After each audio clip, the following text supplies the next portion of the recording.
The first thing the officer noticed was how quiet the house sounded, like it was holding its breath. On Maple Hollow Road, the homes sat wide apart, separated by winter-bare trees and fences that had seen too many seasons. It was the kind of place where porch lights clicked on at the same hour every night and neighbors waved from the ends of their driveways. People here believed they knew each other. They believed routines meant safety. Emily Harper had been part of that routine. She was the kind of woman who returned calls, who answered her sister's texts with a string of emojis, who never missed her Saturday morning coffee run, even when life was chaotic. That was why, when her family stopped hearing from her, the silence felt wrong, sharp enough to cut. At first, the explanation sounded simple. She went out of town, her husband, David Harper, told Emily's relatives. Needed space. Needed to clear her head. He said it calmly, like a man reciting a line he'd practiced. He said she'd left on her own, that she didn't want to be bothered. There was an almost offended edge to his voice, as if anyone questioning him was being intrusive. But Emily's sister, Rachel, couldn't shake the feeling that something didn't add up. Emily didn't clear her head without her phone. She didn't vanish without leaving a note, without sending a final message, without telling someone, anyone, where she was going. And she definitely didn't disappear right before a family birthday dinner she'd helped plan. Rachel tried calling again. Straight to voicemail. She tried again later. Same result. By the second day, the worry had turned into something heavier. Rachel drove to the Harper house herself, knuckles tight on the steering wheel, breath fogging the windshield as she parked along the curb. The house looked normal. A wreath still hung on the door. A trash bin sat neatly by the garage. The curtains were drawn like always. Nothing screamed emergency. Nothing looked like a place where a woman could simply vanish. Rachel rang the bell. No answer. She knocked again, harder this time, listening for footsteps, for a voice, for any sign of life. A dog barked somewhere down the street. A wind chime tapped faintly against metal, a thin, nervous sound. Still nothing. That was when Rachel did what families do when fear outruns pride, she called for help. A welfare check, she told dispatch. I'm just worried. This isn't like her. When the officer arrived, he walked the front path slowly, scanning for small details, mail buildup, a broken window, anything out of place. There wasn't much. The driveway was empty. The front door was shut. The air smelled like damp leaves and cold pavement. He tried the bell. He knocked. He called out. No one came. Rachel stood off to the side, arms folded tight against her ribs, eyes locked on the door like she could will it to open. In her mind, she replayed the last time she'd heard Emily's voice, bright, hurried, promising to call back later. Later never came. The officer stepped back from the porch and glanced around the property. His gaze paused near a side gate, the latch slightly angled as if it had been opened and closed in a hurry. He noted it, the way he noted everything, and then radioed for guidance. If Emily had truly traveled, there would be signs. A ride-share receipt. A bank charge. A message. A trail that made sense. And that was the problem. Nothing about this made sense. As Rachel watched the officer move along the side of the house, she felt it, the subtle shift from concern to dread, the quiet understanding that the story David Harper had offered might not be a story at all. It might be a cover. And somewhere behind those drawn curtains, the truth was waiting. By late afternoon, the welfare check had quietly transformed into something more serious. When officers finally made entry into the Harper house, the air inside felt stale, like windows that hadn't been opened in days. The heat was turned low, the lights dim. It smelled faintly of cleaning chemicals, sharp, almost bitter, an odd detail for a home where no one was supposed to be. Rachel stood just inside the doorway, heart hammering as an officer gently guided her back. "Let us take a look first," he said, his voice calm but firm. The living room appeared untouched. Family photos lined the mantel. Emily smiled out from one of them, arms slung around her teenage son, Lucas. Another showed David standing stiffly beside her, his hand resting on her shoulder. They looked like any other family trying to hold still for a camera. But normalcy has a way of cracking under pressure. In the kitchen, an officer crouched near the base of the cabinets. He ran a gloved finger along the edge of the tile and frowned. There were faint discolorations, patches where the grout looked darker than the rest. Recently scrubbed. Too recently. Another officer checked the trash. Inside were paper towels stiff with dried residue, the scent of bleach clinging to them. Not enough on its own to mean anything, but paired with everything else, it raised quiet alarms. Then came the digital check. Emily's phone records were pulled within hours. Her device hadn't pinged a single tower outside the immediate area since the day she was supposedly out of town. No hotel searches. No ride confirmations. No messages sent after that final morning. Her phone, investigators realized, had never left the house. When David Harper was contacted and asked to return home, he sounded irritated more than worried. He arrived just after sunset, Lucas trailing behind him, hood pulled low, eyes fixed on the ground. David repeated his story without hesitation. Emily had left voluntarily. She needed time away.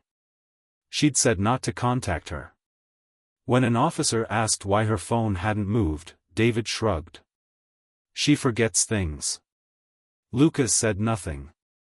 As the questions continued, the tension in the room thickened. David's answers grew shorter. His jaw tightened.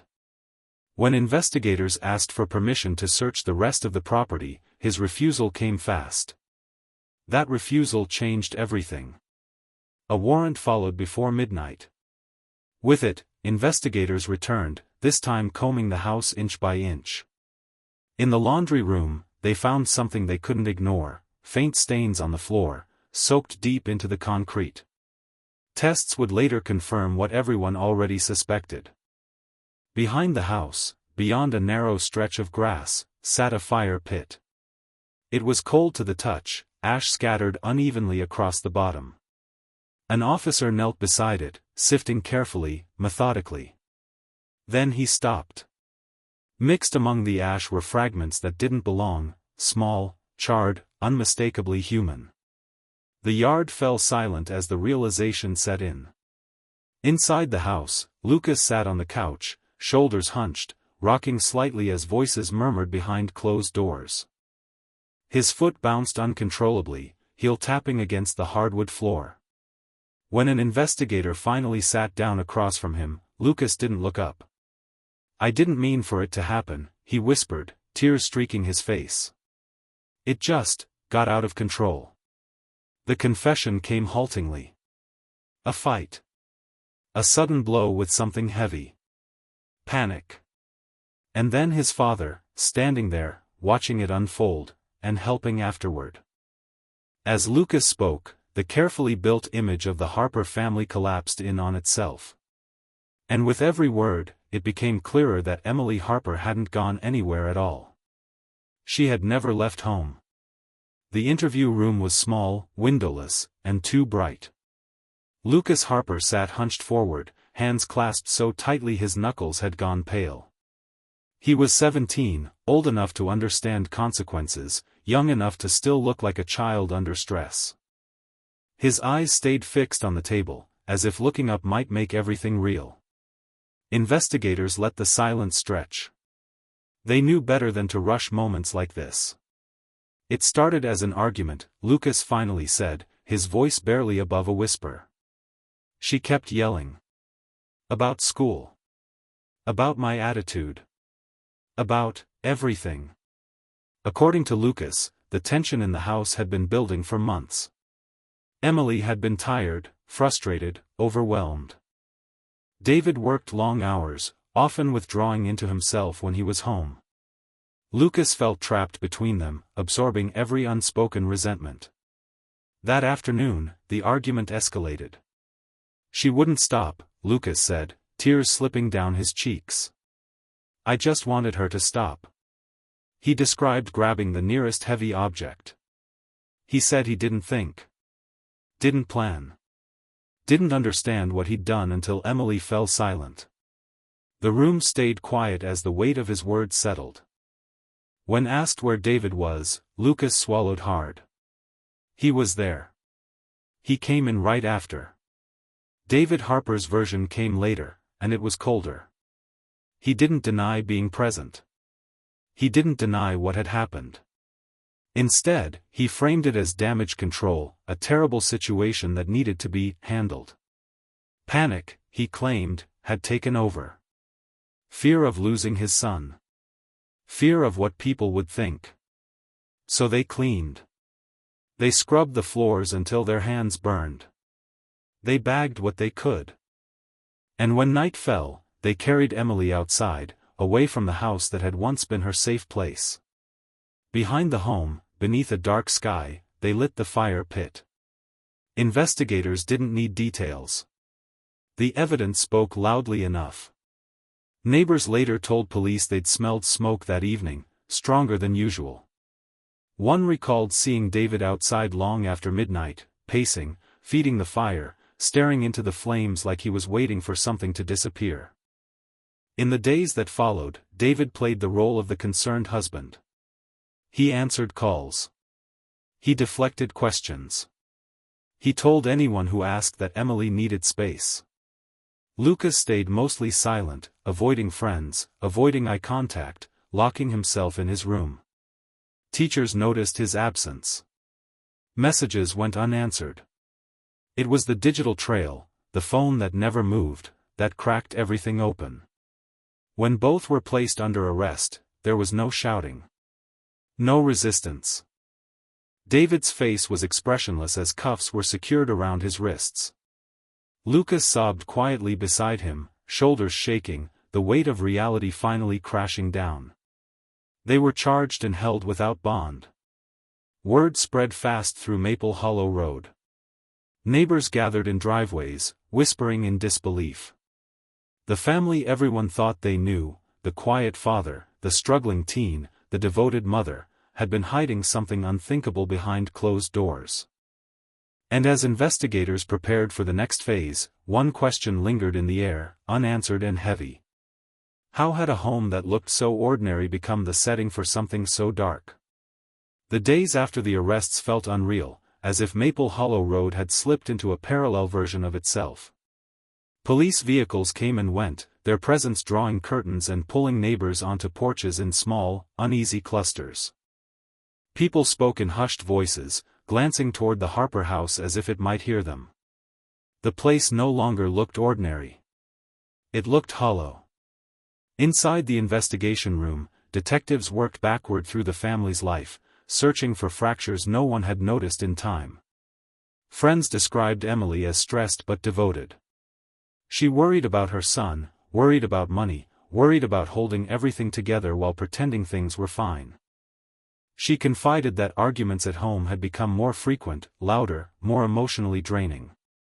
David, they said, had grown distant. He wasn't violent. He wasn't explosive. He simply checked out. When conflict rose, he withdrew, leaving Emily to manage discipline and tension alone. That imbalance mattered. Investigators believed the house had become a pressure cooker, anger building quietly, unnoticed, until it finally broke. In court documents, prosecutors laid out the sequence with clinical precision: the argument, the fatal blow, the cleanup, the fire. Each detail stripped of emotion, reduced to fact. But for those who knew Emily, reading those words felt like a second loss. Lucas was transferred to juvenile custody, placed on constant watch. His confession played on a loop in his mind. He asked for his mother at night, according to staff. Asked if she was angry with him. Asked if she'd forgive him. David, held separately, showed no outward signs of remorse. He spoke only through his attorney. When he did speak, it was to emphasize fear, fear of losing his son, fear of the system, fear of everything except the woman who had lost her life. At the preliminary hearing, the courtroom was packed. Rachel sat in the front row, hands folded in her lap, eyes fixed straight ahead. She didn't look at David. She didn't look at Lucas. She listened as the prosecutor described burned remains, digital evidence, and cleanup efforts that erased any doubt about intent after the fact. The judge ordered both to remain held without bond. Outside, microphones waited. Cameras clicked. But the family said nothing. In the weeks that followed, the Harper house stood untouched, sealed off behind tape and silence. The fire pit remained in the yard, a grim reminder of what had happened when the lights were off and no one was watching. For the community, the shock gave way to questions. Had there been warning signs? Could someone have intervened? Or had the truth been hiding in plain sight, masked by routine and politeness? No one had answers. Only the certainty that Emily Harper's voice had been silenced inside a home that once promised safety, and that the echoes of that silence would linger long after the case moved forward. As the case moved forward, the courtroom became a place of sharp contrasts, quiet grief on one side, measured procedure on the other. Prosecutors began outlining what they believed truly happened inside the Harper home, not just the physical events, but the emotional landscape that led up to them. They described a household strained by isolation, unspoken resentment, and a gradual breakdown of responsibility. Emily had become the enforcer, the mediator, the constant presence. David had become distant. Lucas had become volatile. Experts spoke about stress, adolescent impulse, and the danger of unresolved conflict when authority collapses into silence. But no explanation softened the facts. Digital analysts testified that Emily's phone activity stopped abruptly. Forensic specialists explained how attempts were made to erase evidence, how cleaning agents were used repeatedly, how time was spent not calling for help, but trying to undo what had already happened. Rachel listened to every word, her face steady, her hands trembling only when witnesses described Emily's final hours at home. She later said the hardest part wasn't hearing how her sister died, it was hearing how long she was gone before anyone came looking. Outside the courthouse, community members gathered, holding candles, photos, handwritten notes. Emily's name was written in careful ink, surrounded by words like mother, sister, friend. People spoke about her laugh, her kindness, her habit of apologizing too much. Lucas's fate weighed heavily on everyone. Some saw a frightened teenager who made a terrible, irreversible decision. Others saw a life ended too soon, regardless of age or intent. The question of responsibility, how much, how shared, hung over every discussion. David's role drew colder judgment. His decision not to seek help, not to intervene, not to tell the truth immediately, shifted the narrative. He wasn't just a witness. He was an active participant in what came after, a man who chose concealment over accountability. As hearings continued, the house on Maple Hollow Road remained empty. Weeds crept up along the fence. The mailbox filled and overflowed. No lights turned on at night. Neighbors stopped walking past it. The illusion that had once surrounded the Harper family, the sense of quiet normality, had completely dissolved. In its place was an uncomfortable awareness, that ordinary appearances can hide extraordinary pain, and that silence, when left unchallenged, can become dangerous. The case edged closer to its final chapter, but for those left behind, closure felt impossibly far away. The final hearings arrived without ceremony. There was no dramatic reveal, no sudden twist, only the slow, deliberate closing of a story that had already taken too much. The court confirmed what the evidence had shown from the beginning: Emily Harper's life ended inside her own home, and those closest to her chose secrecy over help. Lucas remained quiet as proceedings wrapped up. He avoided looking toward the gallery, his shoulders rounded, his face pale. The reality of what he had done, and what could never be undone, settled heavily over him. Counsel spoke on his behalf, referencing age, emotional strain, and a moment that spiraled beyond control. None of it brought Emily back. David sat stiffly beside his attorney, eyes forward, expression unreadable. He had avoided the spotlight from the start, but by now the narrative around him was fixed. He had not raised the blow, but he had stood by afterward. He had chosen action when it came to erasing evidence, not when it came to saving a life. The judge's words were measured, careful, final. Both would remain in custody as the case continued through the system. Accountability, the court emphasized, did not end with age or fear. Choices mattered. Silence mattered. Outside, the cameras were gone. The community had grown tired, not of caring, but of grieving. Maple Hollow Road slowly returned to its routines, though something essential had shifted. People checked in more often. Doors stayed open longer during arguments. Teachers watched more closely. Neighbors listened harder. Rachel visited the empty house one last time before it was sold. She stood in the doorway, breathing in the stillness, remembering laughter that once filled the rooms. She didn't stay long. Some places, once changed, don't ask to be remembered, they ask to be released. Emily Harper became more than a headline. She became a reminder. That danger doesn't always announce itself. That pain can live behind tidy curtains and polite smiles. And that the moments we choose to look away can be the moments that matter most.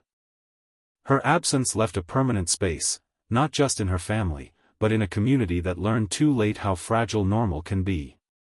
And though questions about motive may never be fully answered, one truth remains clear. What happens in silence can echo forever.